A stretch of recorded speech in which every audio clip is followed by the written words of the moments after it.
এক বছর খুব খারাপ গেল। বৃষ্টির অভাবে ফসল নষ্ট হলো। ঘরে চাল নেই, পকেটে টাকাও নেই। বাজারে দেনা জমেছে।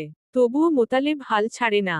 স্ত্রীর মুখ দেখে বলে, দেখো, আমি আবার ঘুরে দাঁড়াবো। পরের মৌসুমে সে অন্যভাবে চাষ করে। ধান ছেড়ে দিয়ে শুরু করে শাকসবজি চাষ, লাল শাক, মূলা, ধনে পাতা আর কলমি। মাটি যেন এবার তাকে ভালোবাসা ফিরিয়ে দেয়। হাটে তার সবজি ভালো দামে বিক্রি হয়।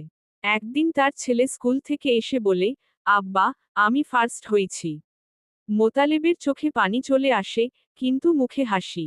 এই প্রথমবার সে অনুভব করে, তার কষ্টের ফল সে পেতে শুরু করেছে। দিন যায়, মাস যায়।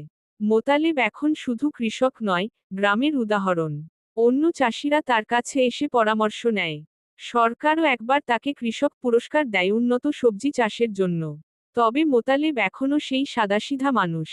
সকালে মাঠে যায়, গামছা বাঁধে মাথায়, হাতে কোদাল নিয়ে মাটিতে ভালোবাসা বনে।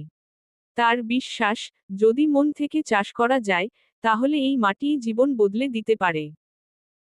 এরকম নতুন নতুন ভিডিও পেতে নিচের লাল সাবস্ক্রাইব বাটনে ক্লিক করো আর পাশে থাকা বেলটা বাজাতে ভুলবে না।